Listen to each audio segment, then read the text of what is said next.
Alors effectivement, le cours de philo dans l'enseignement secondaire français est très spécifique pour bien comprendre la situation de cette discipline par rapport aux autres, mais aussi ça permet de bien comprendre les différences du système français par rapport à d'autres systèmes, par rapport à nos voisins européens. Au fond, la philo s'est affirmée comme une discipline reine, entre guillemets, ou en tous les cas, la conclusion ou le pyramidon, en quelque sorte, qui vient conclure l'édifice des études secondaires pendant tout le XIXe siècle, et peut-être plus encore avec Victor Duruy, qui va véritablement instituer, je dirais, le style de l'enseignement de philo à la fin des études secondaires et la sacralisation de la fameuse dissertation, donc vers 1863. Donc c'est plutôt la phase libérale du Second Empire. Et puis juste après, au fond, la philo, ça va être aussi le grand moment de la Troisième République. Autrement dit, la philo, c'est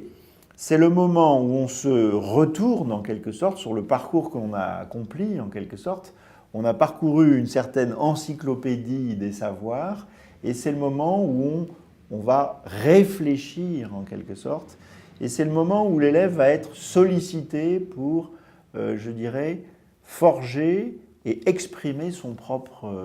jugement. Et de ce point de vue-là, c'est très caractéristique aussi d'une certaine forme d'excellence, en quelque sorte, française, et qui fait que la philo, c'est la fin de l'enseignement général qui doit préparer à l'enseignement supérieur.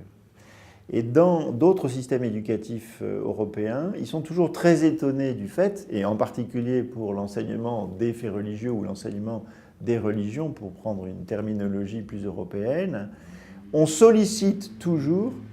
le point de vue des élèves, leur expérience subjective, au lieu qu'en France, on insistera toujours sur les connaissances objectives. C'est parce qu'en France, c'est dans la classe de philo que l'on discutera frontalement, par exemple, des raisons de croire en Dieu, par exemple, ou des raisons de ne pas croire. Où là, on va solliciter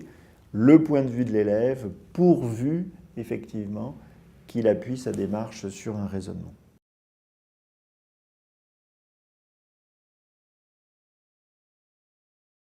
Pour répondre à cette question, je vais faire appel à ma propre expérience, tout simplement, puisque j'ai enseigné la philosophie pendant près d'une vingtaine d'années dans l'enseignement secondaire, entre le début des années 80 et le début des années 2000. Et je ne me rappelle plus exactement à quelle date, mais à un moment donné, vers le milieu des années 90, j'ai éprouvé le besoin, lors du premier cours de philo, où on prend contact avec les élèves, de faire une sorte de préambule. Et voilà le préambule que je faisais. Qui que vous soyez, d'où que vous veniez, quelle que soit votre culture d'origine,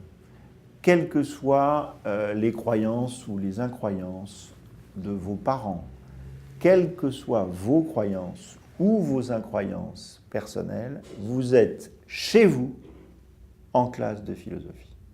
Mais à une seule condition, c'est qu'en philosophie, on ne doit pas imposer son point de vue sans chercher à convaincre, et sans chercher à convaincre d'une manière à la fois, je dirais, rationnelle du point de vue de la qualité des arguments, et d'une manière raisonnable dans la façon de les présenter.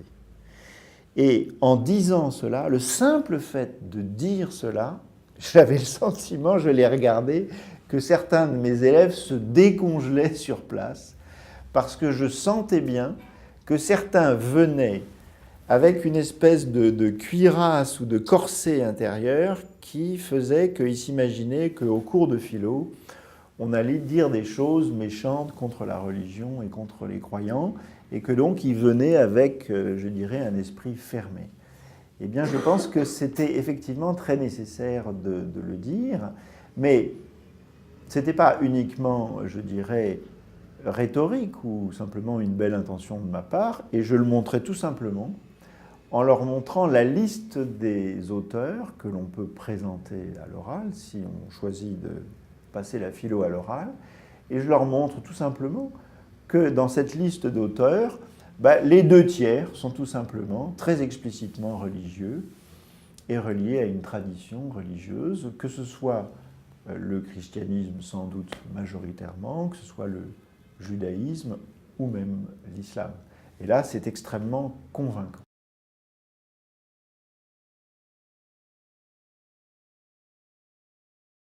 Alors,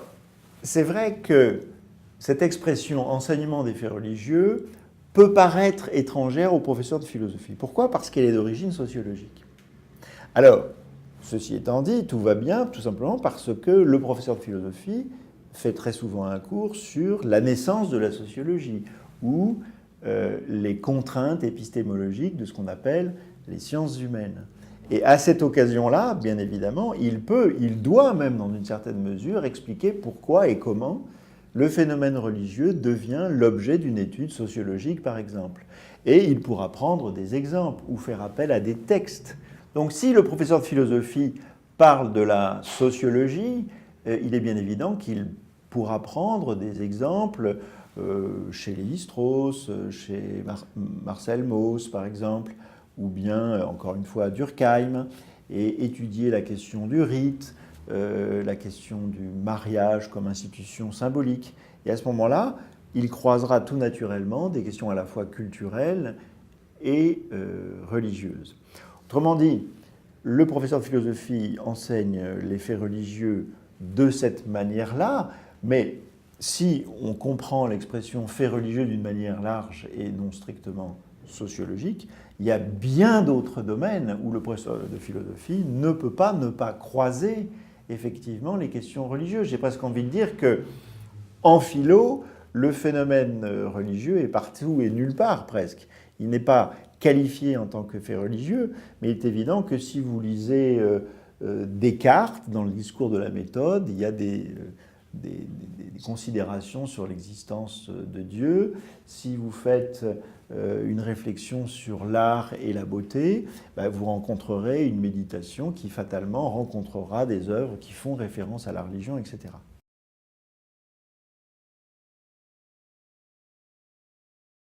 Il est bien évident que quand on consulte les programmes de philosophie, vous n'avez pas un paragraphe philosophie islamique. Mais il est bien évident que selon la culture du professeur, s'il a une pratique de tel ou tel philosophe réputé musulman, il peut tout à fait faire référence à cet auteur sans aucune difficulté. Et j'ajouterais que si l'on regarde la liste des auteurs que nous avons déjà évoqués, dont on peut choisir des textes pour les présenter aux épreuves orales du baccalauréat, vous avez très explicitement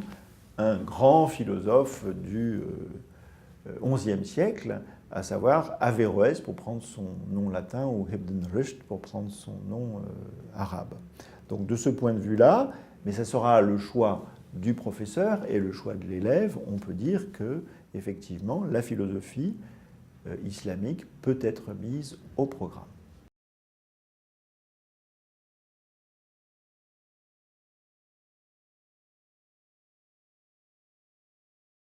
Nous allons prendre l'exemple peut-être le plus classique ou le plus connu. Le cas d'Averroès est très intéressant pour nous, et plus particulièrement un texte d'Averroès qui s'appelle le Discours décisif, où précisément il est question de la connexion entre la révélation d'une part et d'autre part la philosophie. Et c'est très intéressant. Pourquoi? Parce que Averroès est un penseur qui est à la fois